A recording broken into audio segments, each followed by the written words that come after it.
Jake? Yep.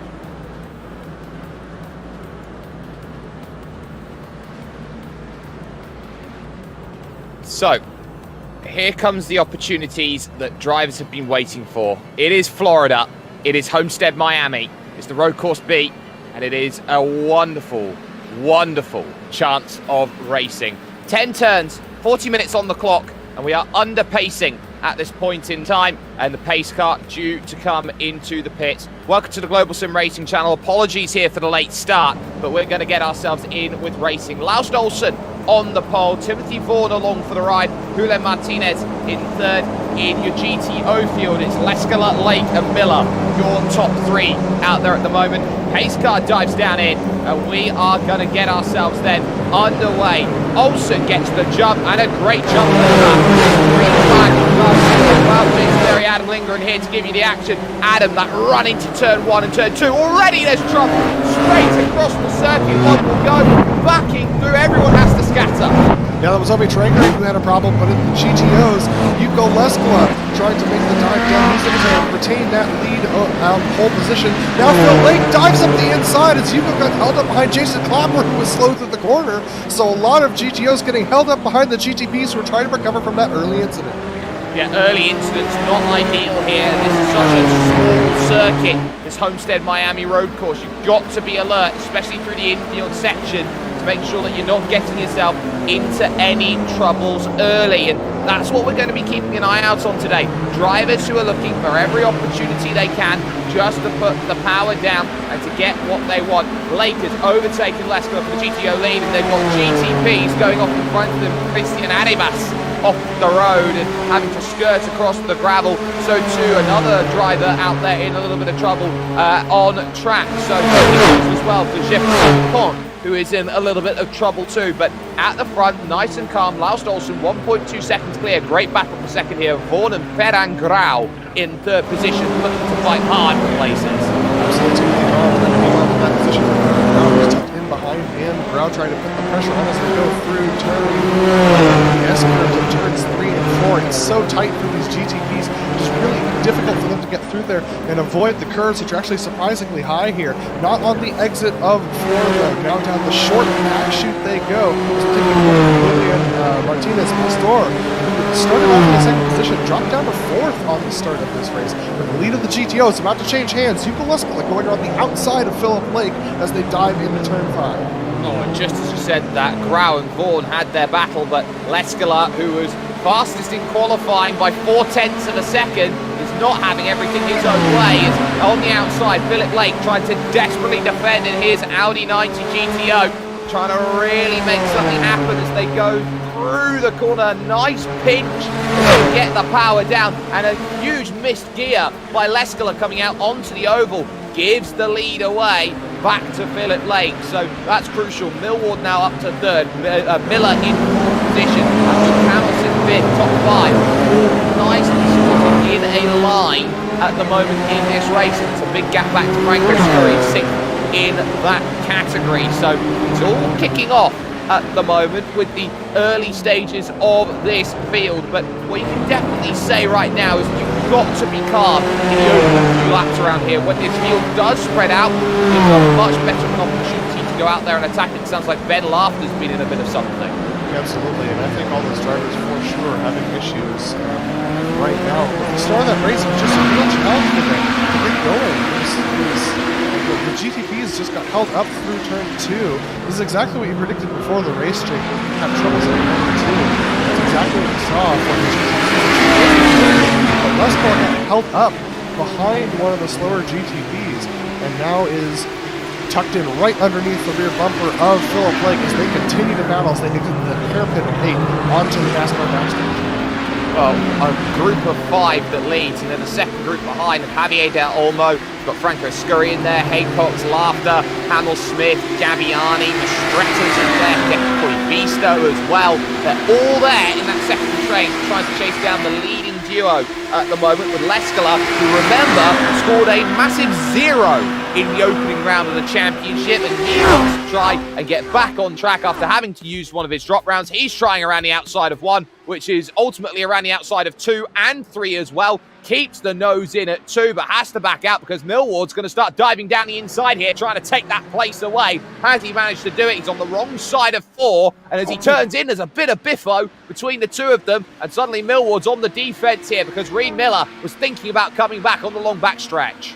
Yeah, absolutely. Reed Miller looking to the inside of Millward. Thinks better of it this time around as Millward late on the brakes to try and catch up to the back of Ukuleskala. These guys have got to be a little bit careful, though, those who are chasing down Phil. Oh, Millward with a missed shift, and Reed gets into the back of him, so that allows Nick Bakanos to streak through into 3rd.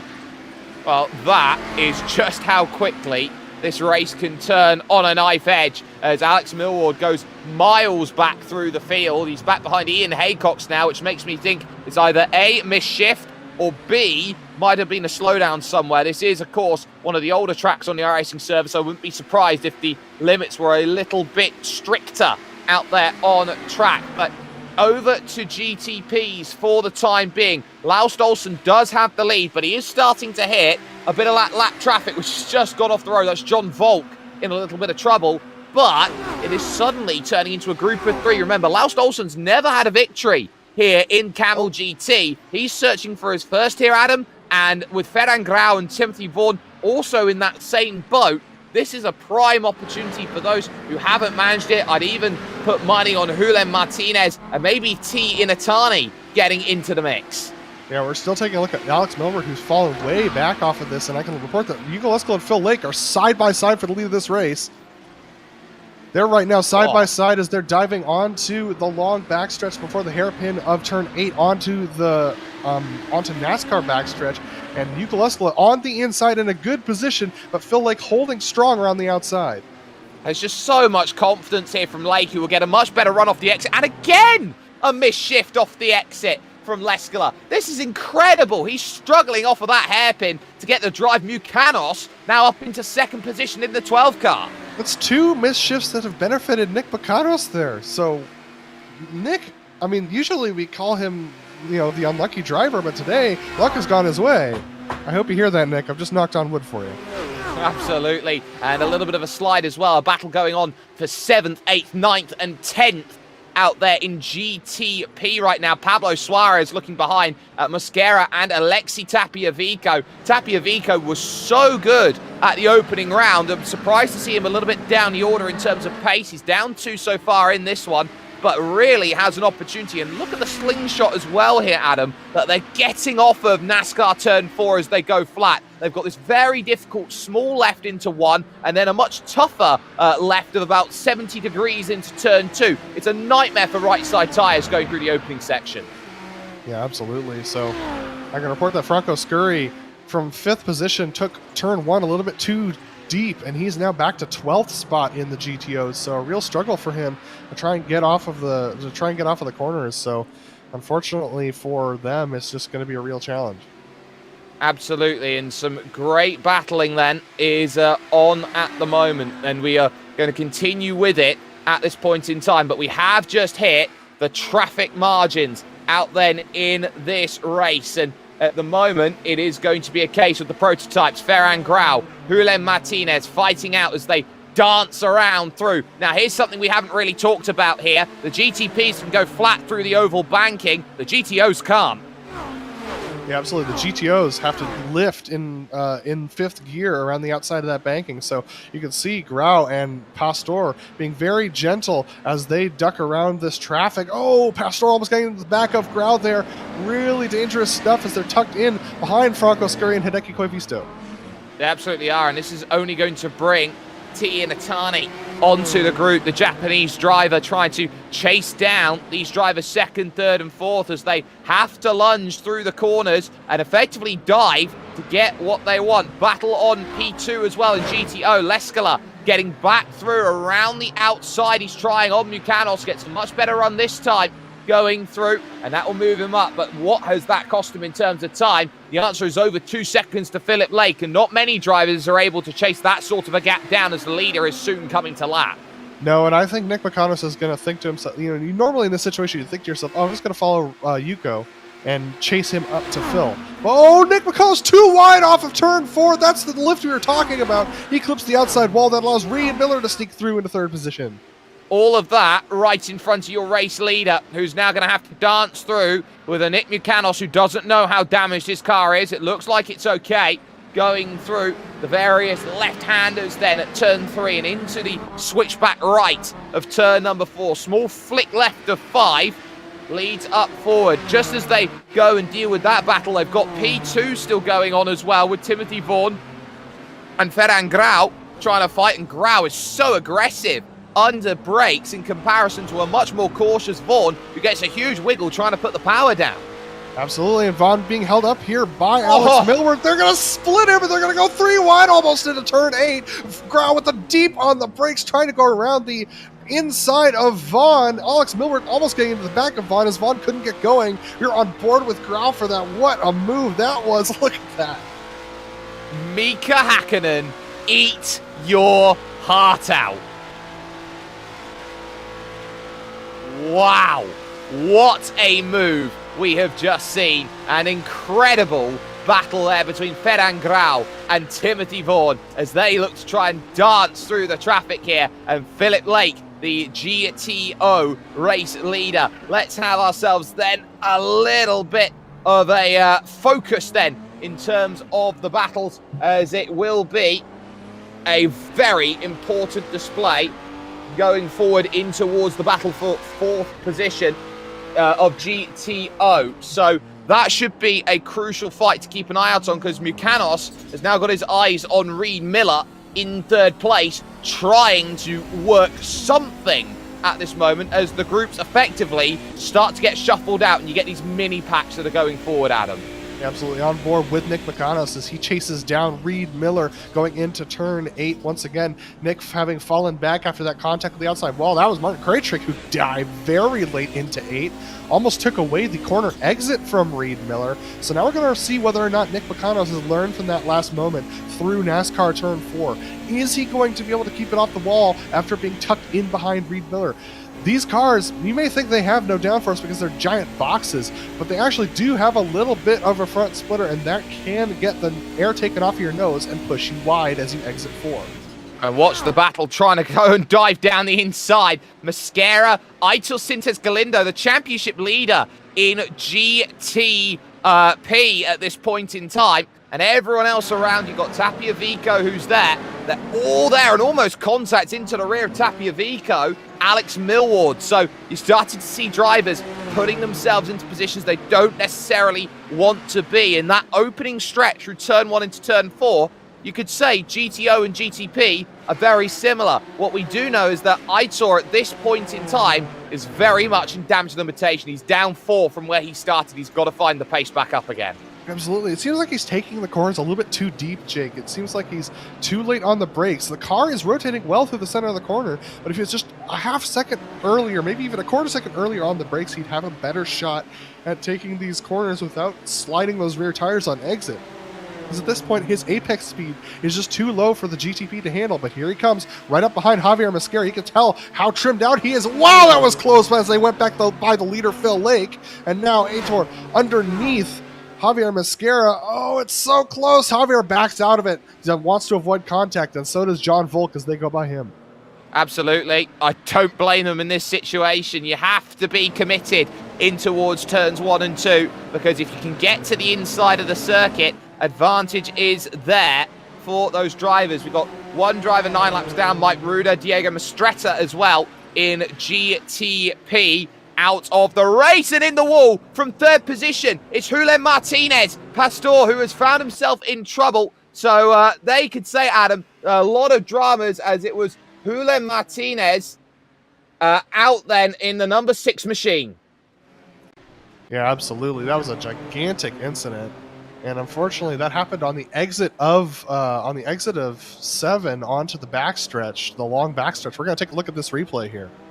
We absolutely are, and what's so telling is it's on the final phase, really, Adam, there of acceleration when the car is at the last point putting the torque through the tyres.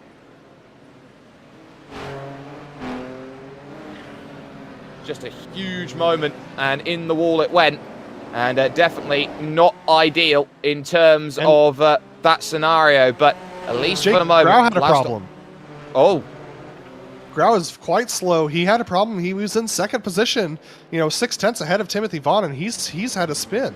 Yeah, he spun it through 2 into 3. So Ferran Grau also having himself a moment out on track. It seems like the leaders can't get themselves into a position where it's sorted. I think Grau may have got away with it with the damage on his car. It doesn't look like there's anything superficial about it. He's able to keep going in front of the T Imatami at this point in time. So there's great stuff going on.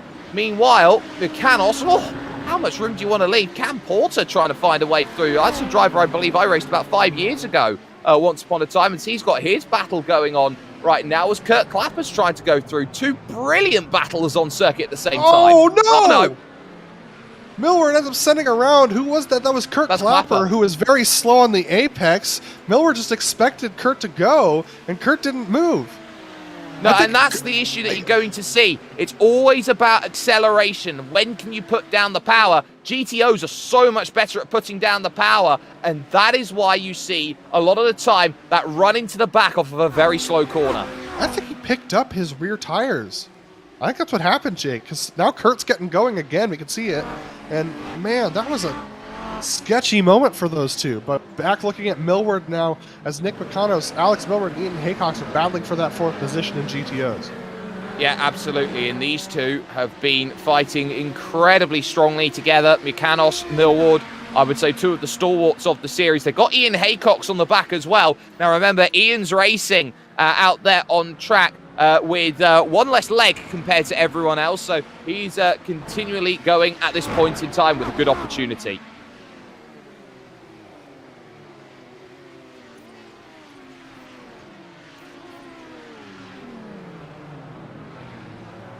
Battle continues out there on circuit all the way up through the order. Adam, you've been keeping an eye as well on what's been going on in GTP as well. There's still that great battle for 7th, 8th and 9th.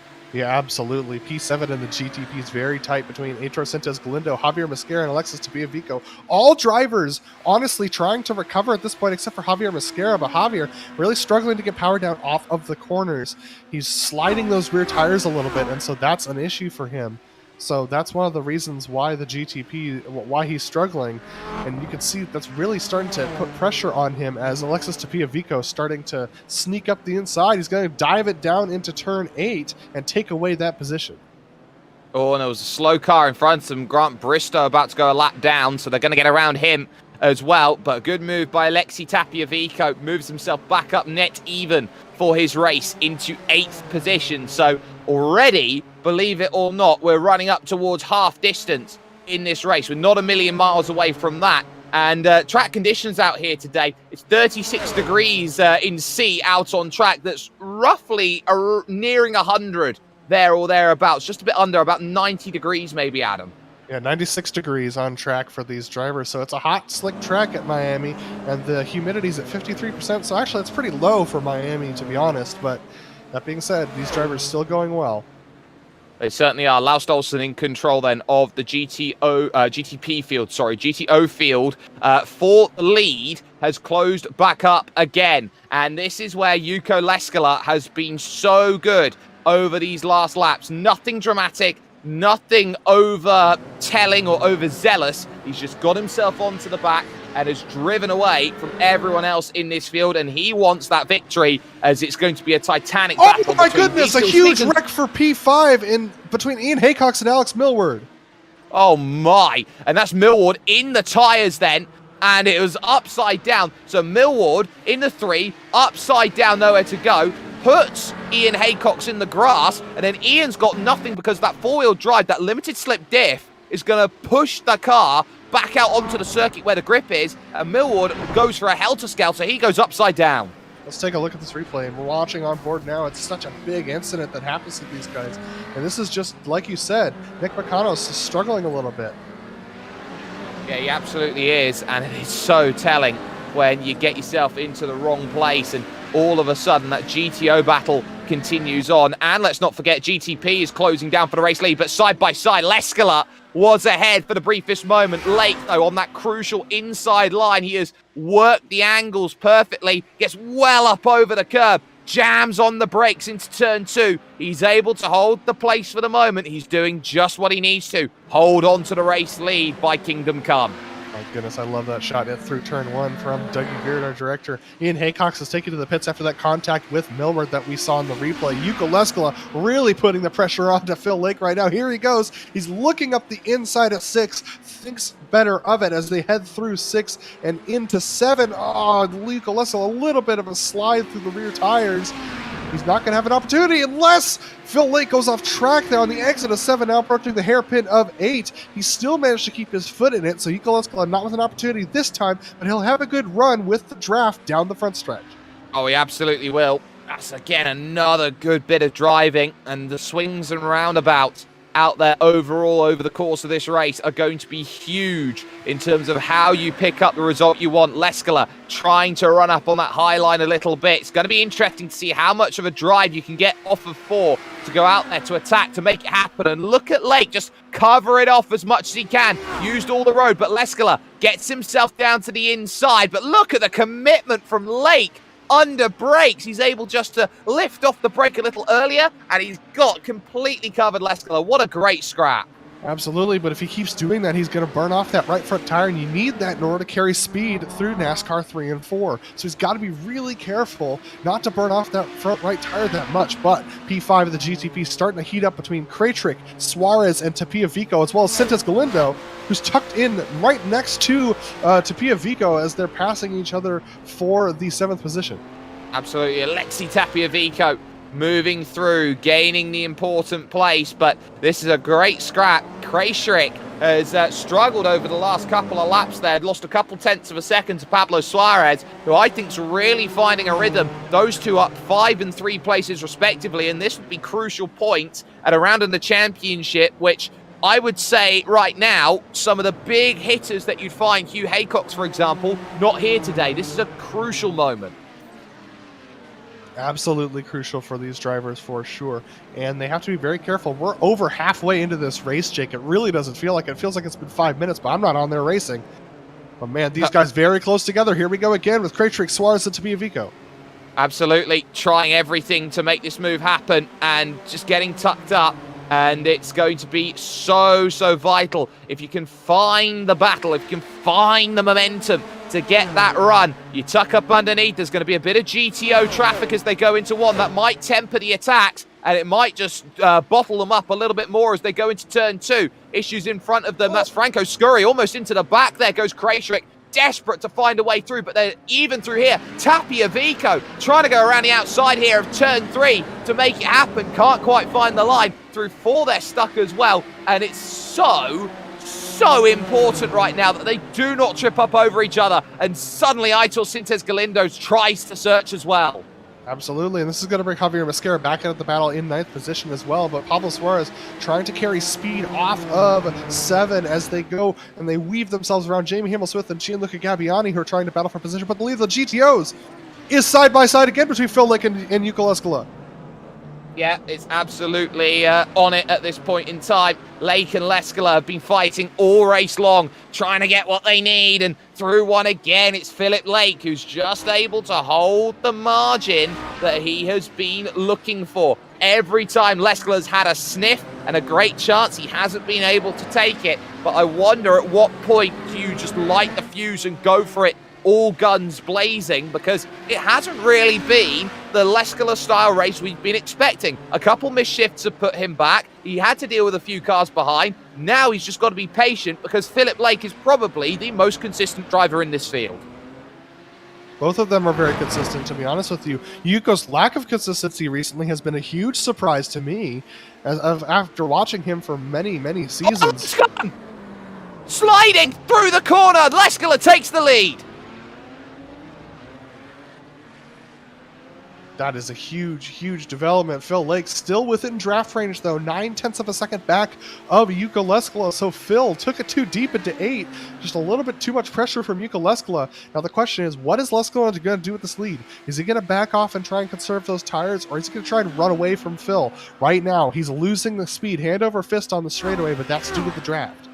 Absolutely, just grabbing the grass on the entry, into the corner, completely made that a deal breaker in terms of the race. Just as second and third in the GTPs went on through, and I think it's important to know that they're having their great battle at this moment in time. And there's also been an issue for T Inatani. He's gone back, and someone's just gone in the wall, and it's the championship leader. 9 in the wall, so that is Aitor Sintes Galindo in trouble, and that puts him way back. That's hugely changing right now in GTP, just off the podium. Yeah, absolutely. So there he is recovering, and just such a challenge for Aitor Sintes Galindo. We're going to take a look at this again. This is just a little bit of unexpected traffic interaction right here. We're going to take a look at this. Aitor Sintes Galindo, right about there, you'll see him just out-braking himself into the corner. Yeah, he absolutely did, and it's so easy to do around a track like this. You have to remember, this is not the sort of track that you often have people racing at. This has been a circuit where if you were racing maybe 5, maybe 6 years ago, Adam, on the iRacing service, you know this track. You don't if you're a little bit newer, 3, 4 years, just because so many different great circuits have come to the iRacing service. Absolutely, and we just saw a big moment between Emerson Gaudin and Nim Cross Jr. Nim had to back out of it as he was tucked in behind Gianluca Gabbiani. So unfortunately, Nim having to back out of battle with Emerson Gaudin. That allowed T Inanati to go through as well. Yeah, Ooh, that was a big moment right in front of Reed Miller. Yeah, it certainly is. And Inatani, it is worth noting right now, as they all try and work away past Javier Del Olmo. He's got damage on the front of his car. He had that spinning out of 4th position in this race, and he is going to be really struggling through the corners. Seems like everyone's struggling to deal with the traffic here today, which is a little bit surprising to me because I didn't think this was going to be as big of a traffic management race. It sure seems like that's the case. I got a report that Yuka Leskala has opened the gap up to Phil Lake by 1.5 seconds. Timothy Vaughn has fallen off a Laus Olsen by nearly 3 seconds now, so our leaders in the GTOs and GTPs starting to run away. They certainly are, but it is worth noting that on that last lap, Timothy Vaughn was able to claw back 0.6 of a second, so he was definitely able to get through. He's got 2 bits of traffic in front of him right now, so he's got himself a very, very important task ahead of him. Get past the traffic, because just behind him is the teammate, of course, to one Mr. Aitor Sintes Galindo, and that is Ferran Grau, who is definitely trying to work away up into that 2nd position. Start his campaign off. Okay, he's missed the first week with a chance. Absolutely. So Ferran Grau really doing a good job trying to retain this podium position and possibly get himself up to 2nd position. Vaughn looks like he's got a little bit more wing in this machine to try and make sure that he gets through the corners well. It sounds like we've had another issue possibly with Gianluca Gabbiani. I'll take a look at that in a moment. Yeah, it was him and Franco Scurri, I do believe, as they went through the opening stages. He missed a shift going in towards turn number 3 and couldn't quite get the power down. That's where the apology came in. So some good sportsman-like racing, but let's try and stay with P2 and GTP if we possibly can, because that battle for 2nd is going to be a crucial one. Oh, Alexis Tapiavico's blown its engine. Oh, no. Trouble then on the back for car number 8. The engine goes. He'll go into the pits. There's no fast repairs. His day is absolutely done. And that is what can happen when you're out there on track and you're trying to brake so heavily for such important and heavy braking zones. Yeah, absolutely. So going back to the battle for P2, Timothy Vaughn and Ferran Grau, you can see them going through NASCAR 3 and 4 again. It's such a short lap, just over a minute here for these drivers. Look at Ferran Grau closing. This is Pablo Rangel that they're going around. And oh my goodness, the curb there for Grau. Absolutely had to, though. And this is what you get with lap traffic. you got to try and pick and choose the moment. If you catch it at the wrong time, battles can not only extend, but fall away at exactly the same time. And that can be a huge difference maker between being a winner in this race and being a loser in this race. And you have to be very much alert to it as much as possible. GTO battle for 7th, 8th and 9th. There's a lunge down the inside from Franco Scuddy against Gianluca Gabbiani out there on track. So Scurry versus Gabbiani, you would say at this point in time, a huge battle as Nathan Cameron, I believe that was, going through the middle. The two Italians side by side as they go through NASCAR 3 and 4. Absolutely side by side. We just saw on screen Farron Grau actually get by Timothy Vaughn through the late dive. That was very, very dangerous move there. I'm not sure why Vaughn was so slow. Possibly a slowdown coming out of 7. But Vaughn seems a little bit off pace now.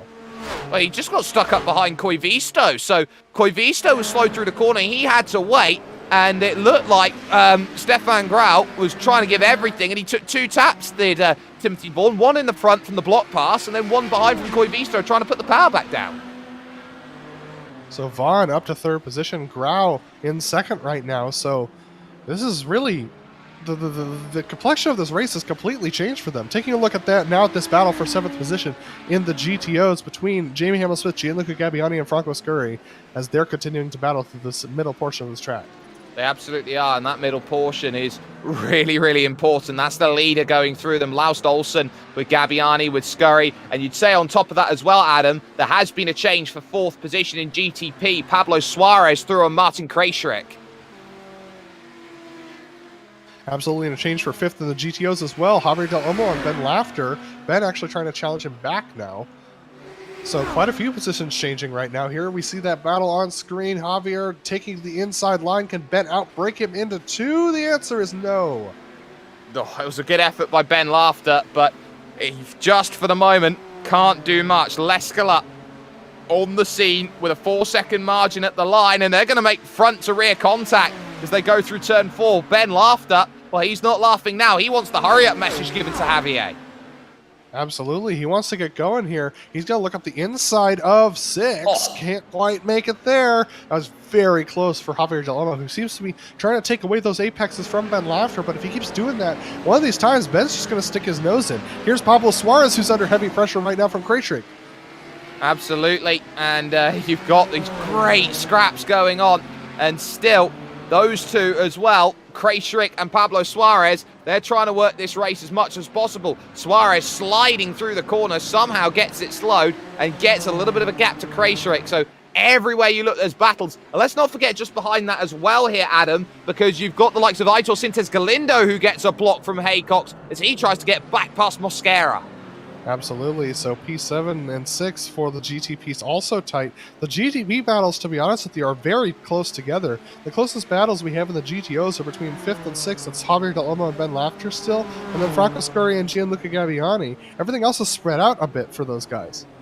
Absolutely has been. And we've got Hervé Trengarade as well in this race, who at this point in time is trying to get himself going. Remember, started P6 in this one, spun at turn number 1. He's trying to get past Nim Cross Jr. here. And Nim, as everyone knows, probably a very respected iRacer out there, depending on who you are. And look at this, down to the inside, trying to find a way through. Cam Porter just in front of that as well. But Trengarade diving on through, moves himself back into the top 10. Yeah, good move there from Hervé Trengarade to get through. Now he's got Cam Porter up ahead of him. I think Hervé's got the numbers on Cam. If he could just get a good line onto the second back stretch out of 5, can't quite do it. So, unfortunately, he's got to stay behind Cam for yet another turn. He certainly is, and we are entering the final stages of this race. Any battles that are undecided at this point in time can be decided at this point. There are lead gaps out there in this race, but we do have some incredible scraps, especially the one for P4 in GTP, where Krejcik is now going side by side with Pablo Suarez into turn number 1 and not going to find it, and gets a huge tank slapper going through turn 2 into 3. And this is where you're starting to rely on how good your acceleration and how good are you with control of the car. Absolutely. This is now begs the question: how much tires have you saved for these last 5 minutes of this race? Last 7 minutes of this race? Do you have enough power do you have enough tires to get the power down out of these corners? Do you? And do you want to? That's the questions that always get put there. And there's traffic to deal with, and it's a checkup for Pablo Suarez. He gets stuck up behind Gabbiani, which allows Krajcik again to dive to the inside and tag him and turn him around. And Pablo Suarez finds himself now in the middle of no man's land. I think Krajcik's going to have to wait for it unless he's going to go. Aitor Sintes Galindo, where he gets the king's ransom. He'll take all the places. Absolutely. He's able to make up 3 places in that scrum. Up to P4 is the number 9 machine, and the 20 goes spinning across the gravel there. Pablo Suarez able to recover, but it's down in 7th position. Now it's a still battle on for P4. It still is, but now it's Krajcik versus Sintes Galindo, who has been knocking on the door ever so slightly. The battle in front of them, though, is also interesting because that's Franco Scurry versus Jamie Hamill-Smith. That battle going on in GTOs at this point in time. So 2 battles on the same piece of real estate. And, where do you go if you're Aitor? He gets completely balked in terms of his run. Krajcik's right there again. Absolutely. So Aitor Sintes Galindo able to get through. Martin Krajcik still stuck up behind Franco Scurry, so he's able to sneak through. Javier Mosquera right on the back of Krajcik. Here we go. This is diving into turn 8. Yeah, but they find themselves in the middle of no man's land in terms of this battle. Everyone wants to go everywhere. Mosquera slow through the corner, and all of a sudden, he can't get the run that's needed. Krajcik escapes and survives to tell the tale for another day's worth of racing. But at least at this point in time, this is still not a done deal in terms of the race, especially for P1 in GTP, because the gap has closed down to 2 seconds as a boatload of traffic has put Laust Olsen in the clutches of Ferran Grau, who has been really racing for these final 5 minutes, trying to get close enough to make something happen as he passes the GTO leader in Yuko Leskala. Absolutely. He's down to a 1.5 seconds and closing on Laust Olsen. So can Ferran Grau, with the damage that he has on the right side of that machine, catch himself back up to Laust Olsen? He's got about 3 and maybe 4 laps to go here. It's going to be 3 laps to go for these drivers as they cross the line. Absolutely, it's going to be close on the laps. They've got 4 minutes on the clock left, 1.6 seconds. Laust Olsen now has to drive perfectly between now and the end of this race. This is not a done deal. Ferran Grau did a 1:08.2 on that last lap. That was 4/10. If he can keep this pace up, he'll be right there side by side into NASCAR 3 and 4. Yeah, absolutely. So Ferran Grau actually losing a little bit of time to Laust Olsen in the clean air, but Laust struggling to get past that traffic, so very interesting. Absolutely has been, in terms of what has been a tough race to go out there to execute and to win. And it's definitely not over yet. More traffic. Oren Laskin is the next bit, but it's going to be caught in a very favourable position, you would say, for Laust Olsen, just entering that back stretch. And it is such a gentle run out onto the back stretch as well. It is very well thought out, this Roval layout. Very well thought out for sure, and Laust Olsen able to retain that gap. My eyes right now are on the P9, the GTP, between Cam Porter and Ove Trengrade. They're catching up to that battle for 8th position in the GTOs as well, between Franco Scurry and Gabbiani. And it's actually now P8 battle for 8th, 9th, 10th, and 11th between Gaudin, Cam Porter, Ove Trengrade, and Nimcross Jr. Absolutely, they're all there, and only 3 drivers are going to get the top 10. Nearly had a malfunction at the junction with Gabbiani. Which way do you want to go? Big check-up on the brakes into the corner for Cam Porter. Struggled as he tries to get the power down. Trengrade will say, cookies, that's mine. I will take that one. I will move up as Mosquera goes through on Krajcik then and gains another place. So everywhere you look, there are places being gained all over the place. Cam Porter all over the back of Trengrade. Gaudin able to get a little bit of a run up ahead, so that means Cam Porter, he's looking to the inside of Trengrade. Trengrade going to cut his nose off. He leaves him the room, but Cam Porter doesn't take it. Now they're going to get stuck up behind Jamie Hamill-Smith through the SSO. Trengrade off track.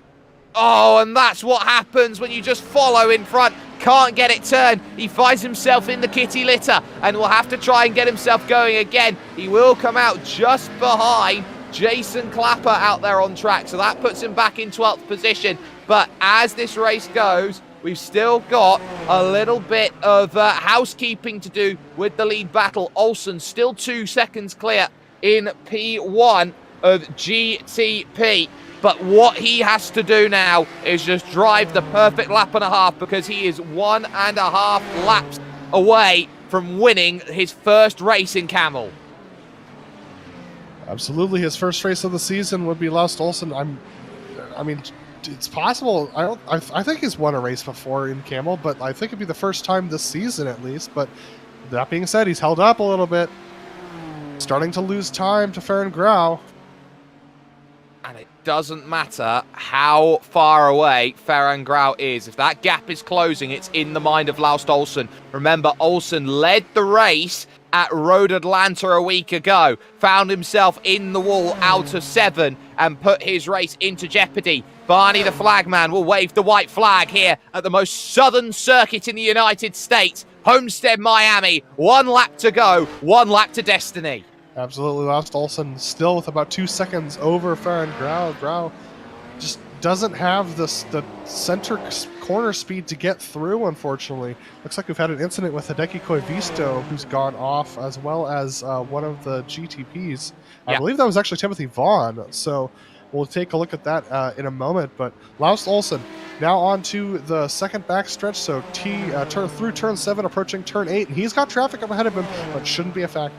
It shouldn't, because he is going to be running out of corners, and that traffic goes off in front, but they skittle to the outside. So drama's there between Grant Bristow and Franco Scurry late on. It doesn't impact Laust Olsen, who negotiates it just well enough. 1 car as he goes into 3 and 4. He'll take the high side around of Gianluca Gabbiani, and as he comes through 4, Laust Olsen will come to the line and win in Kamel in GTP. Here for the first time this season, GTO to Yuko Leskala and Adam, what has been a great recovery drive and forcing the smallest of Philip Lake mistakes. Absolutely, the smallest of Philip Lake mistakes ended up growing into a 6-second lead. What a lead Yuko Leskala has over Phil Lake as he comes through NASCAR 3 and 4 for the final time, letting Kraytrick and Javier Mascara go down on the inside. Yuko Leskala will win his first race of the season, 6 seconds clear of Phil Lake. Absolutely, and a great race result for Leskala, who gets his season back on track with that sort of result. The final drivers then looking to make some progress to the line, likes of Cam Porter, for example. Nim Cross out there as well, trying to race hard over to the line. He's not going to get there in time, but that pretty much brings all of everybody over the line. We are going to step aside then for just 1 moment. We are going to be back after these.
Welcome back, ladies and gentlemen, to the Homestead Miami Speedway. Some brilliant racing here when it has come to the Kamel GT Championship. And, well, what a result it is, as we'll take ourselves then through results here today from this wonderful Homestead circuit. Laust Olsen picking up the victory in 40 minutes and 27 seconds, wins by a margin of 1.6 over Ferran Grau, who chased him every single stage of the way today. Third position will belong to Timothy Vaughan, who had opportunities today, but just fell around at the wrong stage, with Aitor Sintes Galindo in position number 4, making a really good job of recovery here around Homestead. Fifth would belong to Javier Mosquera, ahead of Martin Krejcik, with Pablo Suarez dropping back to 7th late on in the race. Emerson Godin had to hold off a huge haul of drivers, which included Cam Porter in position number 9, and rounding out the top 10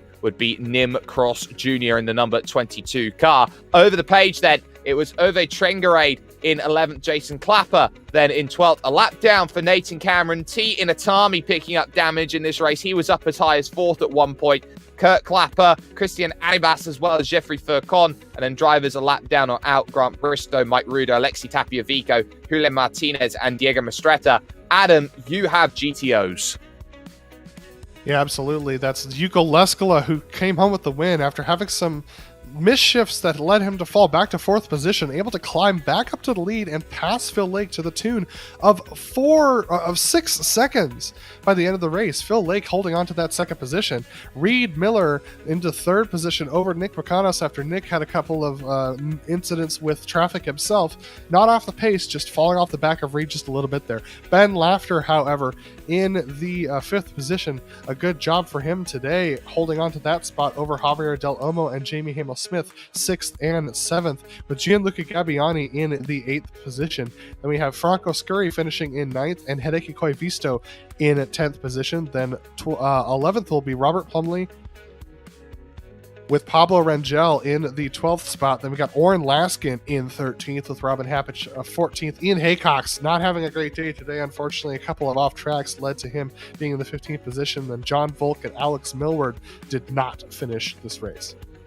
Absolutely. So struggles there at the very end of the race, but some all-important battles that were out there on track were certainly there. So it was certainly the most ideal scenario out there. Someone who had the most ideal race, though, was Laust Olsen, who joins us right now. Laust started first, finished first, led every lap of the race, but not quite as plain sailing as it seems when you say it like that. It looked like every time you were out there racing, the opportunity you had, you just couldn't get a decisive breakaway to feel truly safe in that race.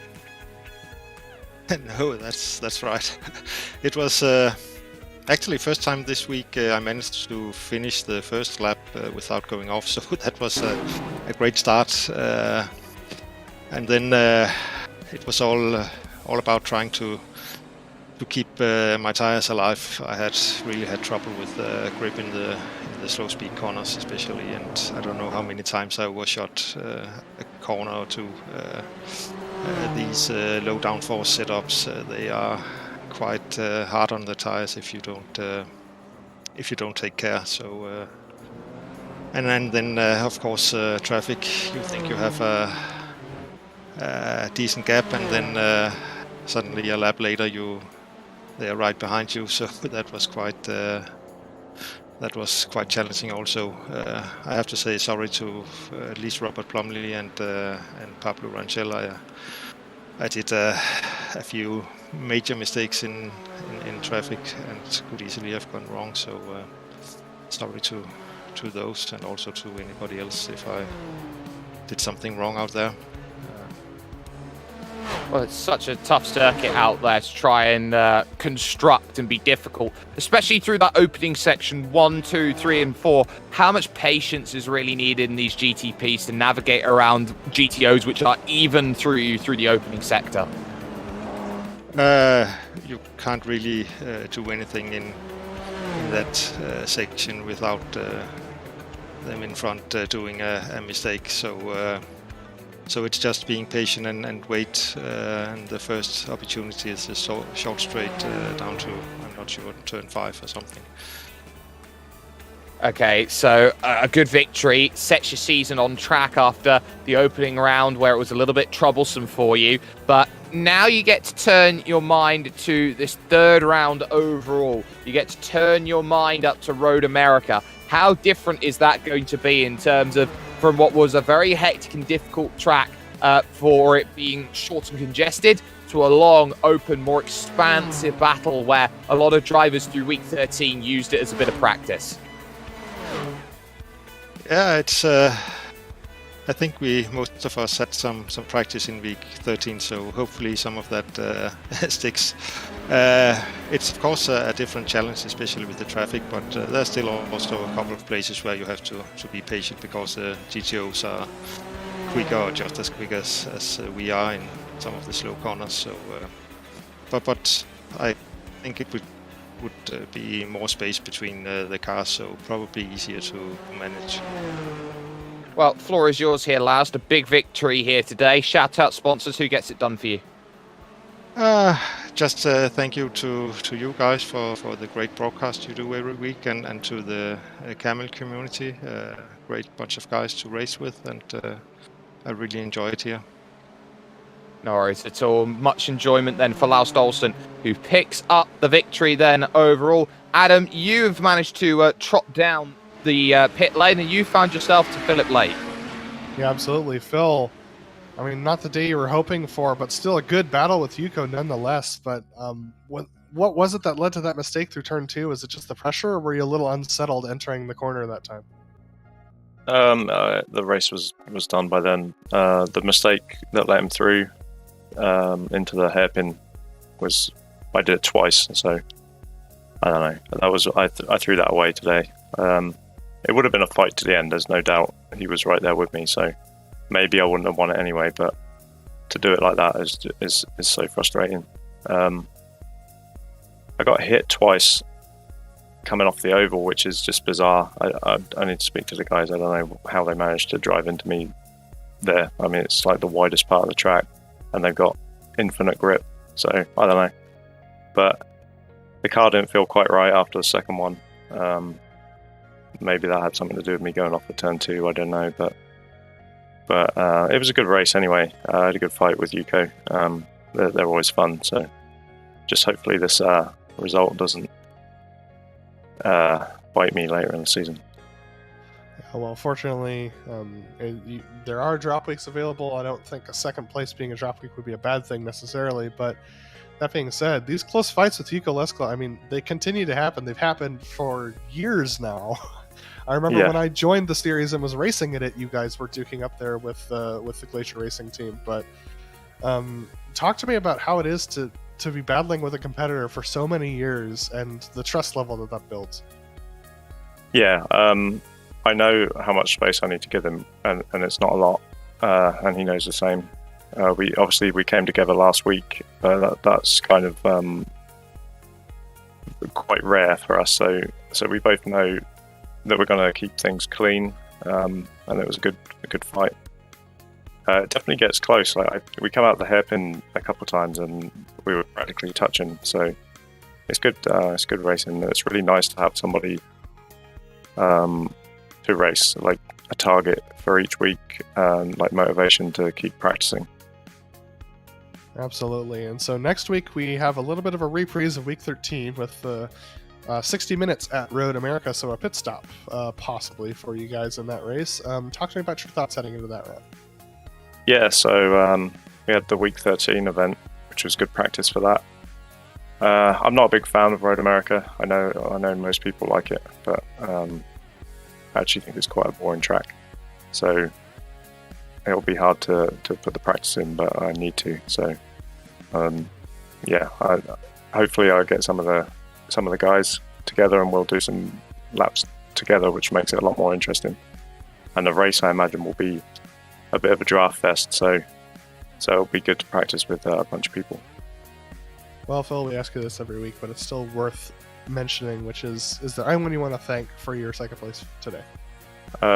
Same people as always. all my teammates and you guys. And it's Mother's Day tomorrow in the UK, so happy Mother's Day to my mum.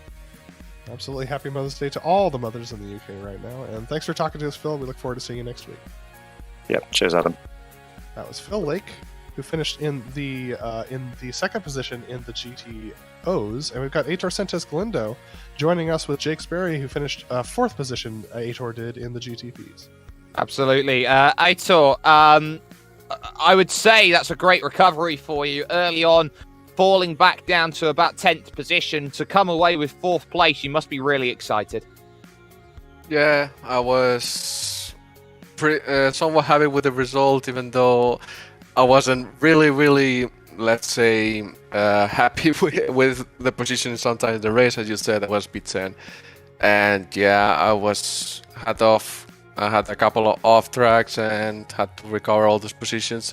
It was interesting because it was a little off out of turn 4 and I lost 3 positions. It was like, it just showed how tight the field was today. Yeah, first of all, congrats to Laos. It's the second win. First was in Barcelona last season. Today is the second. We are 2-2 now, and yeah, happy for him as well. We compare to each other. Well, I usually compare to him all the time. Whenever I'm behind, I'm ahead of him. I'm much better or worse in the happiness today. But yeah, today was a difficult race. The track didn't help. The traffic didn't help. It wasn't a good track for the Nissan. A lot of small slow corners and the traffic, a lot of sections. So yeah, happy with the result, not happy with the track. Let's not race again, please. Well, the good news for you is that we won't be coming here again for a little while at least, but next time out might be a different story. How important is it to take all important points with this 4th place, keep yourself in that picture up near the front, looking towards Road America and an hour-long race? Well, simply put, it's not my first priority to finish the championship, just because I try to stay cool, try to keep a cool head, because if I try to race with the points in mind, it's much harder, because you try to do much riskier moves or less riskier, and it's basically I try to do my 100% all the time and try to get the best points possible in a week. But yeah, it's still also was a priority to think about Hugh, because Hugh decided not to race today. It was like it must be a chance to get some points as well. So yeah, even though I try to not to think in the on track the points, off track I usually try to think of the points. But yeah, I now that I'm seeing next week Road America, it's a track that we raced a couple weeks with week 13 event, and yeah, it's something like I look forward to, because a lot of us drivers have had a lot of experience. Also, I absolutely love Road America. It's one of my favorite tracks of the US, and yeah, so yeah, looking forward to next week as well. Floor's yours, Aitor. Shout out sponsors. Who gets it done? Thanks to all of you guys at GSRC for the amazing broadcast. My family watching, of course. My team is Apusha Racing. Also, shout out to my team Ferran, who made an extraordinary second place. Keep it tight, keep it clean, and yeah, all of you guys. Cheers, and see you next week. All right, so there, Aitor Sentes Galindo joining us very briefly there for a 4th place. But next up, as we go quick fire for the next couple of interviews here, Adam Lindgren has found Ben Laughter. Yeah, Ben, I mean, you had a very interesting race for sure, battling with Javier Del Olmo. Talk to me about that battle that you had with him and a couple of the other guys too. Yeah, it's always fun to find yourself around somebody that you don't race around a bunch. I think this is like my first extended fight with Javier, and it was a real pleasure. He and I were kind of going tit for tat most laps. We overtook each other 2 or 3 times each. Traffic definitely played a role, but it was a fantastic time. I enjoyed my battle with Javier. We've heard a couple of opinions about this track so far today, but what are your thoughts about this racetrack? It's not one that, quite frankly, gets visited on iRacing that often. As rovals go, I really like it. It's got an interesting and technical infield. That hairpin is so important and so difficult that it makes or breaks your lap, and you can't make a mistake. And I like that sort of stuff. I like old school tracks that are unforgiving, as opposed to F1 tracks that have 3 acres of runoff. So I enjoy it. I like it, if nothing else, for the novelty of it, doing something different. Absolutely, but speaking of doing things different, I don't think next week's going to be all that different to week 13. You got a 60-minute race at Road America.